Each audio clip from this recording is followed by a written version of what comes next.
since you're Indian, our history is pretty much combined. Back in the old days, it used to be like a bunch of small states. Do you know this guy called Subhash Chandra Bosu? Yeah. He was trying, yeah, who actually rebelled against Gandhi and the Congress and tried to create his own army. If we know your country's like that and it's gonna change doesn't happen in one day. It's just like, So fast forward a few years later, what happened was West Pakistan and East Pakistan were part of the same country, but they were separated by thousands of kilometers in between. Also, West Pakistanis were imposing their own culture and their own language on East Pakistan, which caused them to riot against the West Pakistanis. Sheikh Mujibur Rahman was assassinated in 1975. His whole family, in fact, that was in Bangladesh at that time got assassinated, including Sheikh Russell, which was his nephew, I believe. Welcome everyone to this brand new episode of U3. We're bringing it to you live from Adelaide, and we have some special guests with us today. We have, Shaman. My name is Arnold. as always, Khalid with you here, Sanjeev, the man, Raja.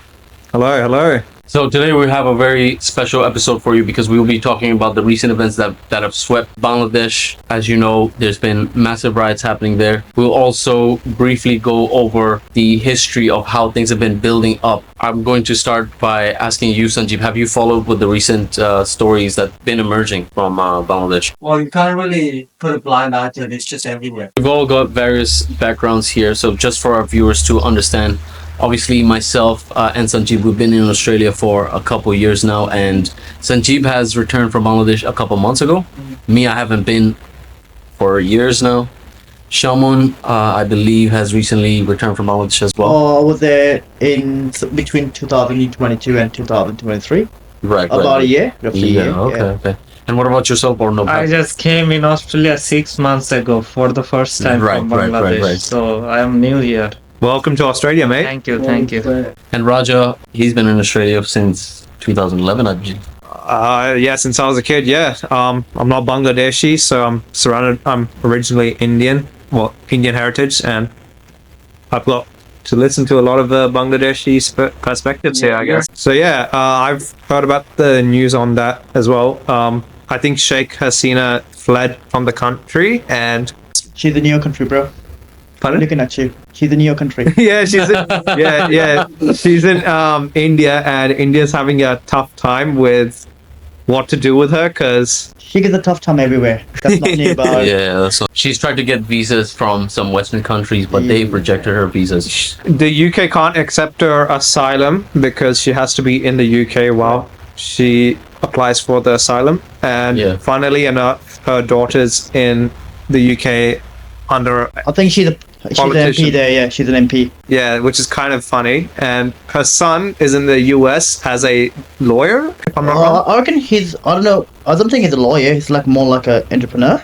He's pretty rich over there, as far as we heard, and as much as she boasts about her son.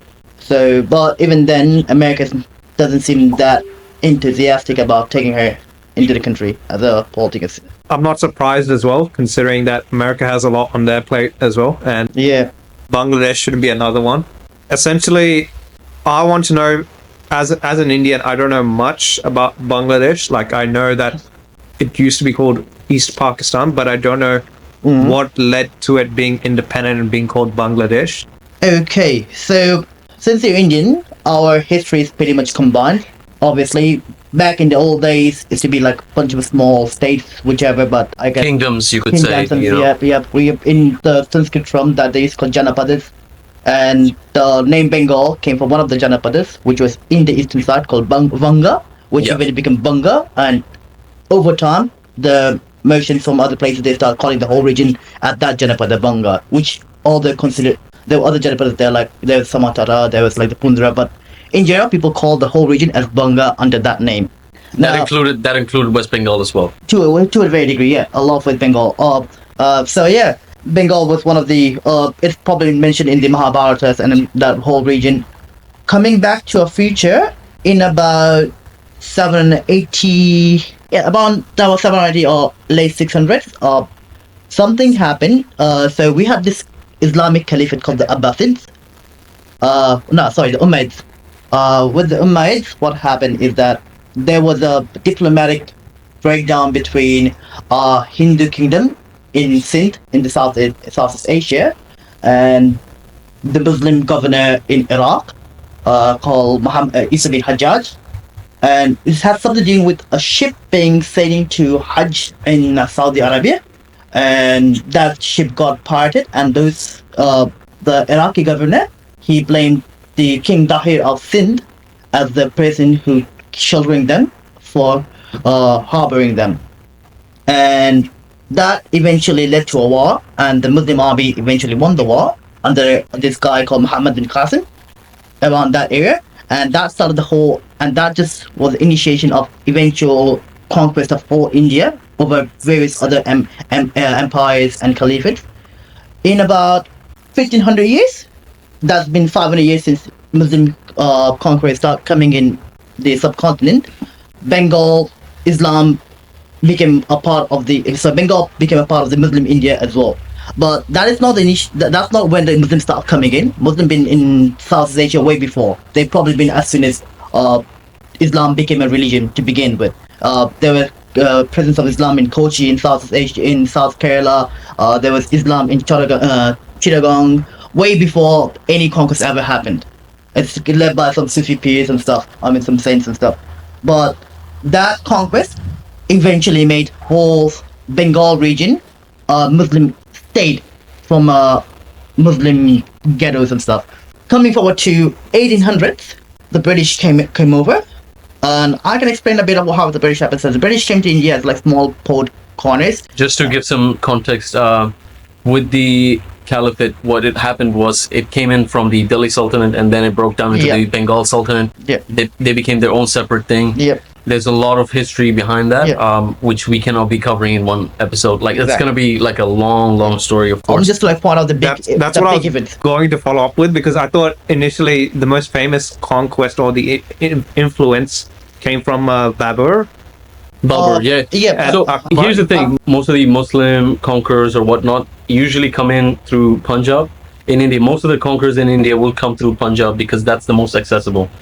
And then it slowly reaches Bengal, because Bengal was more in the eastern side, and it's got a seaport.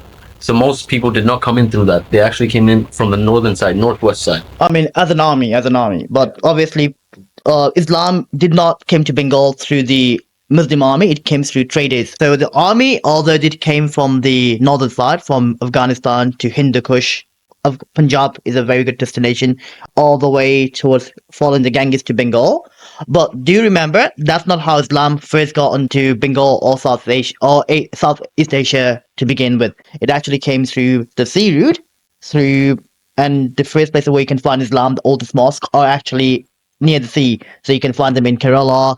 As much as I know, the oldest mosque in whole subcontinent is in Kerala, which is almost like 50 years from the time the Prophet Muhammad sallallahu alaihi wasallam have actually passed away. Sorry to interrupt, but initially in Bengal, the kind of Islam that was propagated initially was the Sufi kind. Yes. From the Sufi peers. And that did happen. And there is a bit of conflict how popular was the conquest of the Muslims in the subcontinent. There is, obviously, we come from a Muslim country, and we have more of a Muslim version of the story that we actually asked from it. And I'm not sure, I've never read any books how you guys see the history in India. Well, it's not positive right now. I don't think it's that positive, but I'll guarantee you that how we read it, we see it as a positive thing. I mean, that's pretty obvious. All I know about India is that man named Gandhi, that guy, man, he did a lot of stuff for you lot. Like freaking Salt March and all that stuff. Bro, you should know about that stuff, bro.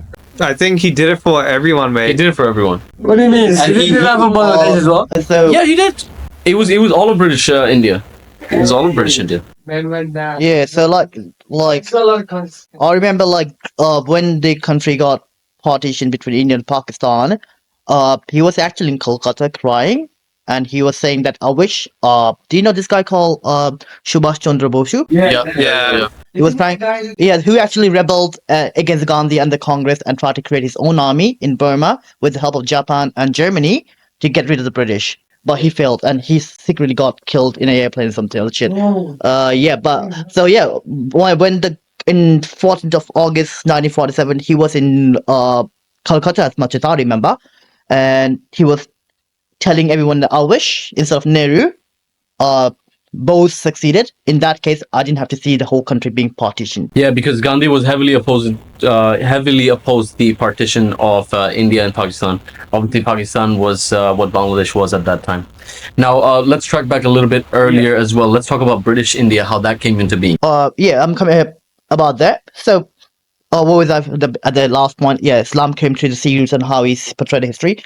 Coming forward to the British. So, a bit more context for the British is that British started with few small trade cities in the corners. As far as I remember, the three important ones are probably the only ones back then were one in Bombay, one in Madras, one in Bengal. The Bengal one, it used to be called it's called the Fort of William.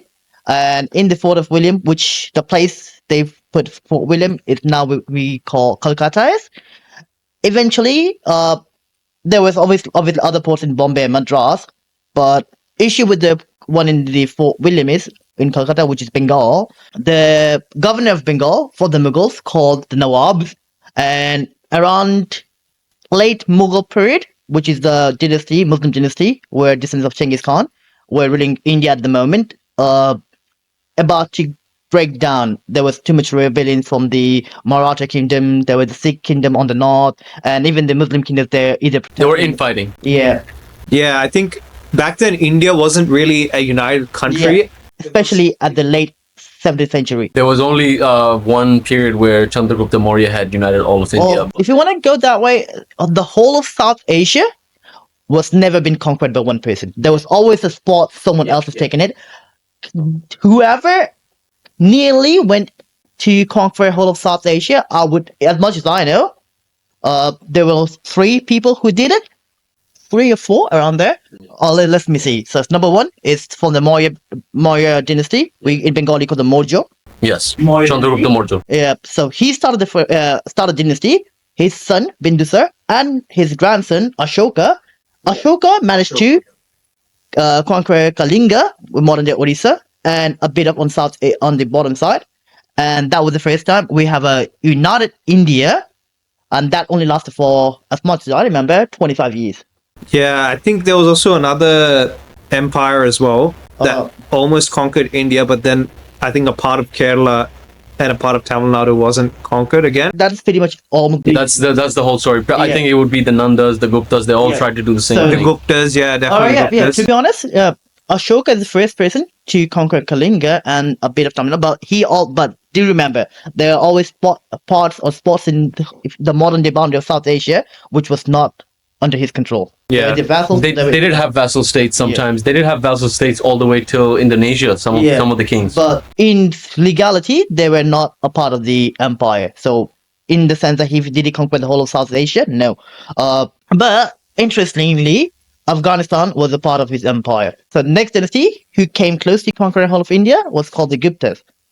It was another dynasty from the east. So the Maurya dynasty, they come from this place called Bihar, Patna, which is apparently in the modern day Bihar, the language they spoke is a Magadhi Prakrit language, and apparently Bengali is the only proper, like the biggest Magadhi Prakrit language which is still being spoken. Because in Bihar they don't speak Magadhi, they speak Hindi, which is Western Prakrit, not Magadhi Prakrit.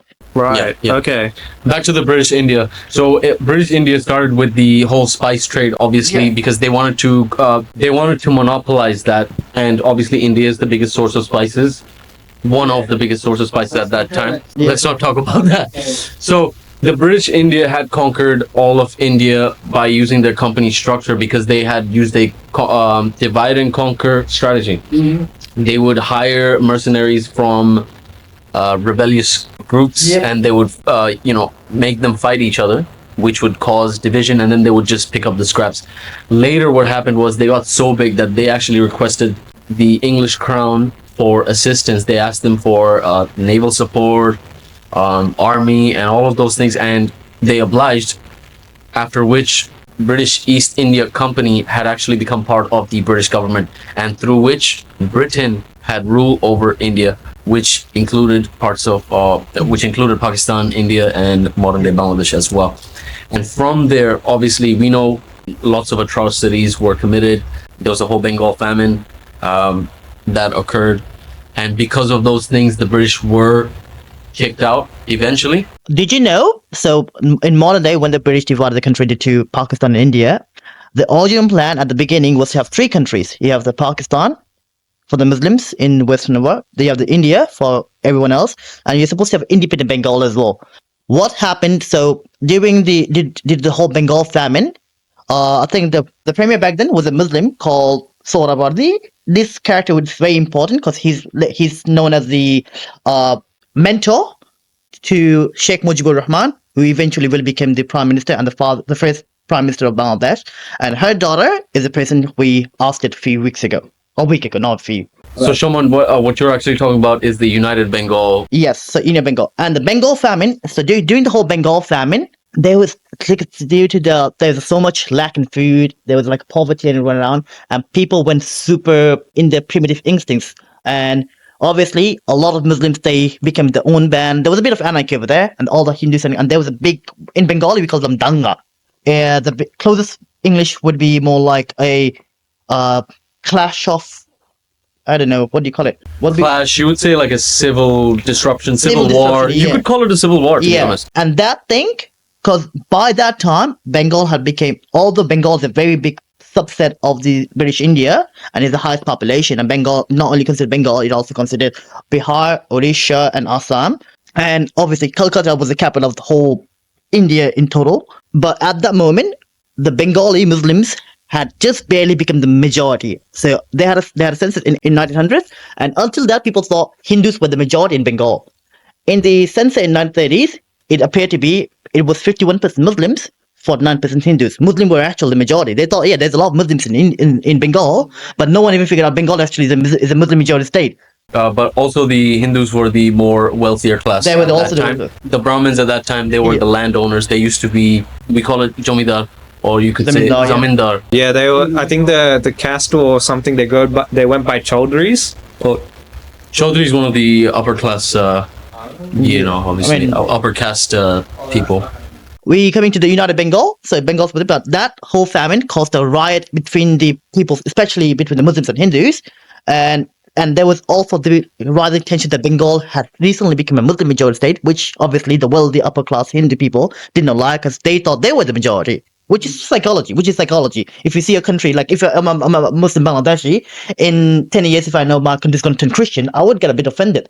I would try to protect the country from not being Christian. That's just human psychology. That's just human psychology. Yeah, they are. But like, if we know your country's like that and it's going to change doesn't happen in one day. It's just like, like I'm pretty sure the reason why India's turning a bit more onto the far right from left, because they've been hearing, because that is a global scenario where Muslims like to have more children than other.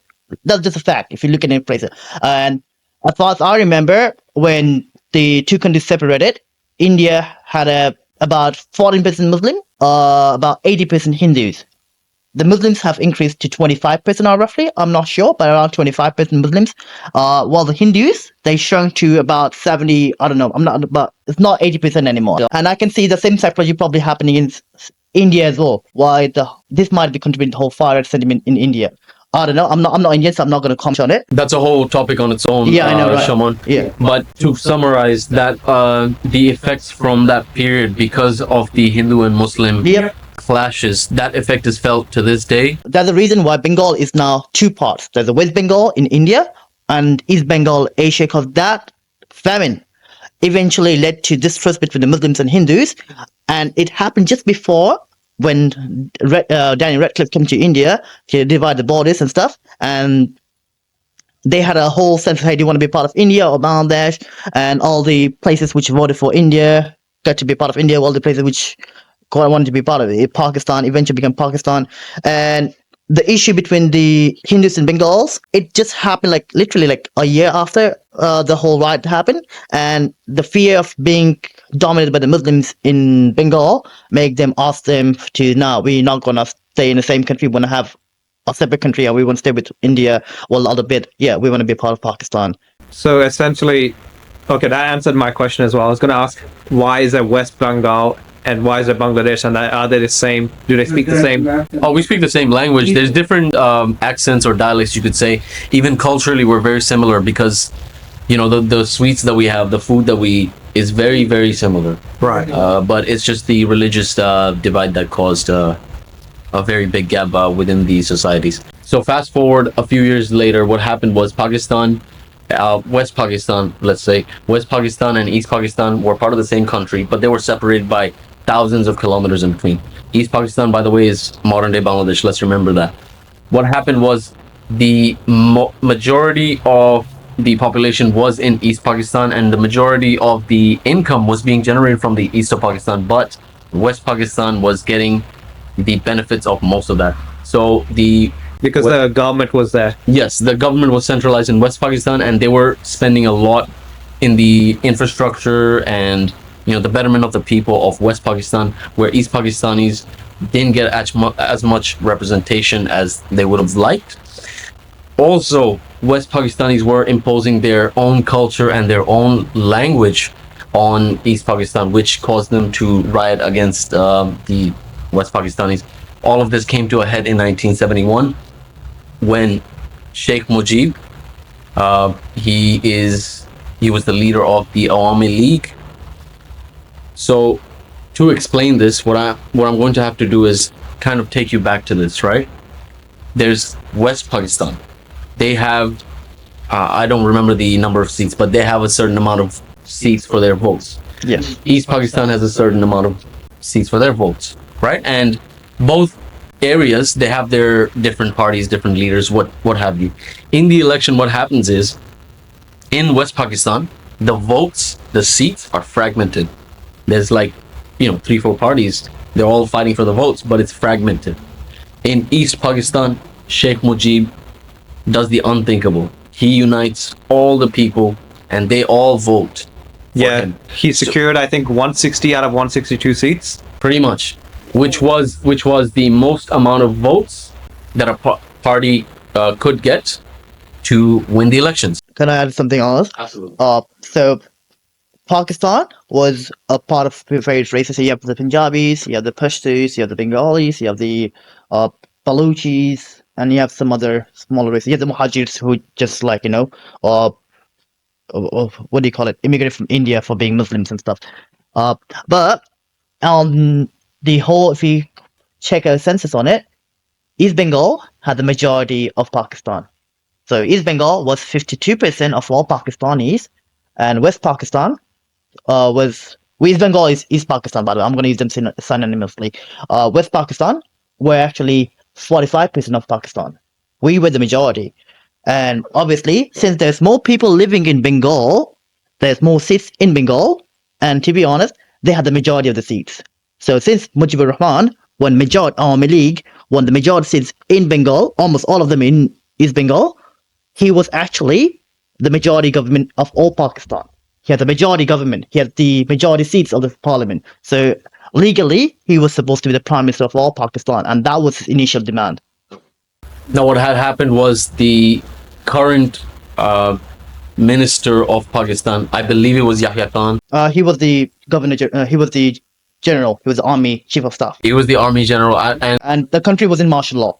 well, Yahya Khan said that, you know what, we don't accept this. We will never accept them winning over us. We're not going to accept them to rule over us. So we're not going to let them into the presidency. Like, we're not going to let Sheikh Mujib win. There's no way. So he canceled the results of the election, which was voted by a democratic process. Now that caused a whole riot, uproar. And now I'm going to add a few more context. Economion, just remember. So Bengalis, being a majority of Pakistan, never had anyone, barely had anyone in this in the positions of power. But somehow we did manage to get two other prime ministers from Bengal to become the prime minister of Pakistan. First was Muhammad Ali Bogra. Another person was, I reckon, I'm not sure, but I think Sohrawardi was one of them. The protege of Sheikh Mujibur Rahman. Sorry, Sheikh Mujibur Rahman was his protege. Both of them formed the government of all Pakistan as a prime minister, but none of their government lasted more than a year, which already pissed the Bangladeshi people, even the Pakistani from eastern side, pissed them a lot. The Bengali people in general pissed them a lot. So they finally elected Mujibur Rahman again with such a majority, and West Pakistan did the same over again. So it was third time Pakistan did to Bengalis.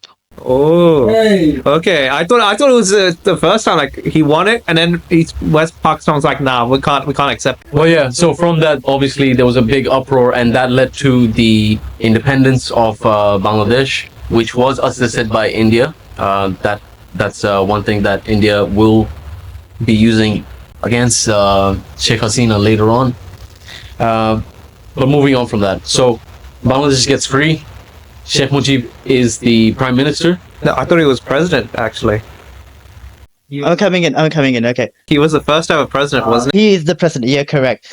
So he was supposed to be the president of Pakistan, not Bangladesh. Remember, he won the election in Pakistan, not in Bangladesh. So he was supposed to be the prime minister of Pakistan. My mistake. But Pakistan dissolved, and Bengal is no longer a part of Pakistan. So all the seats of Pakistan in Bengal, they also got dissolved. But because of him, we did have an independent Bangladesh, and we declared it at least in exile. And we made a shadow government to run the country in exile. In that case, Mujibur Rahman was declared the president of Bangladesh because he was not in the country. He was the symbolic leader of the whole Inqilab revolution or liberation. On the other side, Tajuddin Ahmed, he was another guy. He's very important, but he's not as important as the Sheikh family is.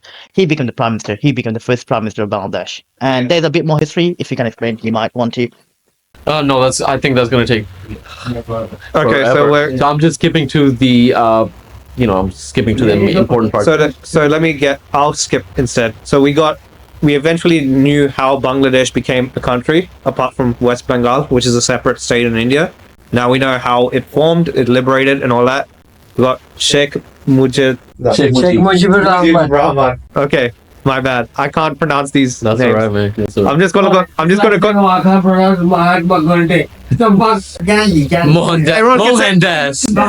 Mohandas. Anyways, we got Rahman, Sheikh Rahman. I can't say his full name. Okay, fine. One more time. Does it Mujib? Rahman. Mujibur Rahman. Okay. Yeah, but AR is he? Okay, is he known by any other name? Bongo Bondu. Bongo. Do you speak Hindi? No, then you understand. So, Mujibur Rahman is just easier for you. Okay. Anyways, the first president of Bangladesh. Let's go with that. He started the Awami League, and I heard there was another party. He did not start the Army League. It's a much older party. He eventually got into leadership. My bad. So he's part of the Awami League then, and there's another party called the BNP. The Bangladesh Nationalist Party. Yes. And then there's a third party called the Jamaat-e-Islam. Jamaat-e-Islam. Yeah. There's also another party called the Jashod. But they're part of Army League, theoretically. There's a lot of parties, but the one that matters is Army League. Yeah. Eventually, there'll be another party called BNP, which formed somewhere around 1975, 1976-ish. Then another party called Jamaat Islam, which is a very old party, starts from Pakistan. I heard some rumors about them. Yeah, everyone has the rumors about it. Even we don't know which are true, which are false. That's another story, man. Mate. Going down the family chain, and now his daughter. There's another party called Jatiya League, which is created by another. So we're trying to get to like the current situation. Yeah. Okay, fine. So essentially, the two parties, BNP and Awami, kept alternating. You got Khaleda Zia from BNP, who was prime minister, right? It's less of parties about families. So Army League represents the family of Sheikh Mujibur Rahman. The BNP represents the family of another guy. He would explain in a bit who that guy is. It represents his family, and this family, for majority of the history, ever since we got rid of the last dictator called Ershad, they were pretty much, you lead the country for 4 years, then we'll take over the country for 4 years, and we know, you give me some lack, we give you some lack, and we'll just put up a show in the street that we hate each other. But in 2008, Sheikh Hasina got a bit too greedy. She pretty much jailed all the other oppositions, and she made herself the first party. How can she jail anybody and everybody? Oh, I mean, so Power, yeah. power, yeah. Wasn't it true that she almost got, not her family got assassinated? Okay, so there's a bit of backstory here. Sheikh Mujibur Rahman was assassinated in 1975. His whole family in fact, that was in Bangladesh at that time got assassinated, including Sheikh Russell, which was his child, his nephew, I believe. কজন মারা গেছিল? 15 maybe. 15 family 15 members or- died. 15 family members were killed. Except for Sheikh Hasina, who's in Germany. Whole Somewhere family in was Europe. killed. Sheikh Hasina and her sister were abroad, so they got saved. Whoa. Everyone got killed, by the way, including the children. I've got a question. Why did they assassinate him? It was a military coup at that time. Sheikh Mujibur wanted to start a dictatorship in Bangladesh. He wanted to make a party in Bangladesh, and he Baksha. wanted to just eliminate all the opposition party. And there was some conflict with military, with his party, Awami League. So there was a incident like one they went Awami League's people went to Major's wedding, and there was a argument in the wedding, and they kidnapped the Major Dalim was his name, and his wife. And so there was a lot of conflict, and so not military, higher officials, lower officials killed him. They just made a plan to kill Sheikh Mujib and kill the whole family in his Dhanmondi house. Yeah, the CIA was involved with this, but this is Whoa. that's another story. Is that a conspiracy or No. confirmed? This is confirmed. Henry Kissinger was involved with the murder of Sheikh Mujib. Whoa. Yes. Okay. Do you remember? We were in the middle of the Cold War back then, and Pakistan was officially an ally of America and the Western Bloc. While India, although they claim to be neutral and part of the NAM, non-aligned movement, they were very heavily involved with Russia. Russia, the Soviet Union. Yeah.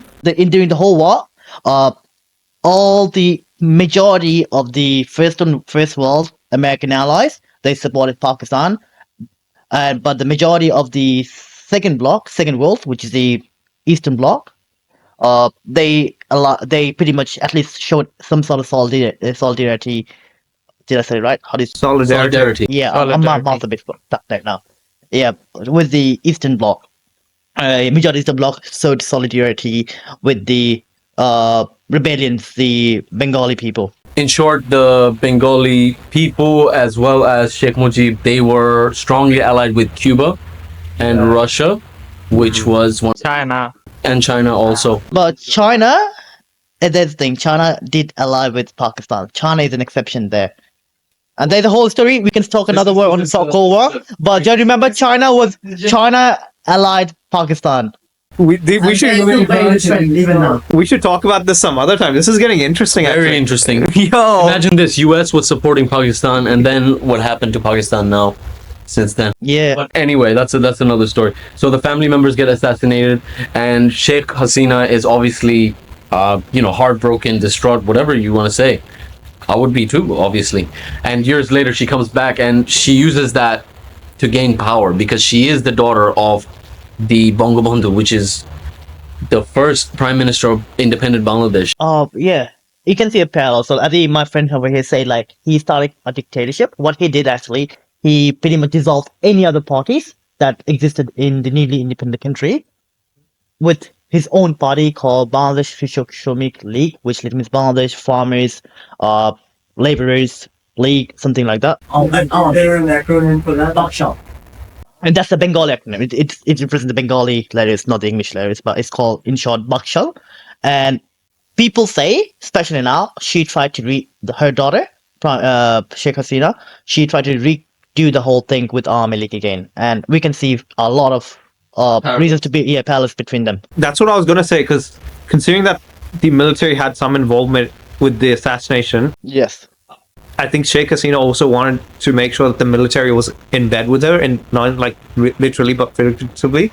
Let me. Can I just add a short note? So, for the future context, every other parties except Jamaat Islam in Bangladesh is created by either a standard liberation fighter or some army general. Right. Yeah. So what happened later? Obviously, we have a lot of history that goes on, but at some point, the Major General Zia takes over, and he creates his own government, and he becomes a big part of Bangladesh Nationalist Party, BNP. BNP. Yeah, so he is the key figure in that movement, and his wife, Khaleda Zia. Oh. Yes, who later takes on the mantle of the leader of the BNP. She then comes into power, she becomes the prime minister of Bangladesh. Now, what happens at this point is it's Sheikh Hasina and it's Khaleda Zia. These two ladies are fighting for power. Two families. Just two families. I hear it's called the Battle of the Begums. Isn't Khaleda Zia the model lady? Apparently she was a model or something. Oh, I don't know. No, Because she was always like, Oh yeah, she was she still follows the 80s makeup, and I think she has a like in Bengali we call the Gunshan ladies. So it's like kiddie party for the rich, like it's a bit, I don't know how to explain that, whatever. So she was a part of that society. At least she became one part of the society. But that's the thing. I wanna add another thing in between. Our generation, the generation which grew up from the late 90s and the whole Brazilian thing, all our life we've seen these people fight. We pretty much know, like, even though majority of Bengali people either support Army League or majority, almost all of them as a part. You can like it's almost binary. But our generation, we always saw the trade. Like they're both like corrupt. They're like taking the money away. The reason that we are so behind after so many years of we support, they are the real cause of it. And that is that mentality. Because like I'm pretty sure our parents, they still are as binary as they were before. But the students who eventually led this whole protest, They saw through the whole they shit. saw the whole trade. We know that neither of you are good, and They did nothing for the country in terms of GDP. They really did not improve the infrastructure. So what would happen is, let's say this party comes into power, they're gonna have their own projects. They're like, oh, we're gonna build this, we're gonna build a bridge, we're gonna build an airport. Awesome, great. Next term, the other party comes in. They're like, oh, we're gonna demolish their whatever they're doing. We're gonna demolish that. We're gonna start our own shit, and now we're gonna do this, and then it's just repeat. This But- cycle repeats. Okay, I heard from like some videos that Bangladesh is the fastest growing nation in Asia. It was a couple years ago, yes. Like because of the garment industry, because of the population, and the fact that women are being employed as well. That gender pay gap, or not gender pay gap, the workforce comprising of women. It's because of that it's accelerating compared to its peers like India and Pakistan and all those other nations. Right. So a few years ago, this was the case. That is true. That Bangladesh was progressing at a very rapid rate, and which is one of the reasons why people weren't really making too much noise about Sheikh Hasina being in power. I reckon that's why she, even though she was very like authoritarian, people still like take it in or just we'll get through it, because to a degree the country was seeing some progress. Like as I told you, during every 4 years we had election during the switch of power. There's always some like riots going on. People from that party would kill that party. In the 10 years that she ruled over, we see relative amount of less of that, because she pretty much killed her. She got rid of everyone, but also at the same time she rigged the elections, which is undemocratic. That's the worst part. Yeah, you can see there's literally BBC cameras showing that they're like literally putting all the like fake ballots in the. And in the last election, guess the two people who said like they found the whole election pretty satisfying. The two countries, North Korea and Russia, they found the whole election very legit. Why North Korea though?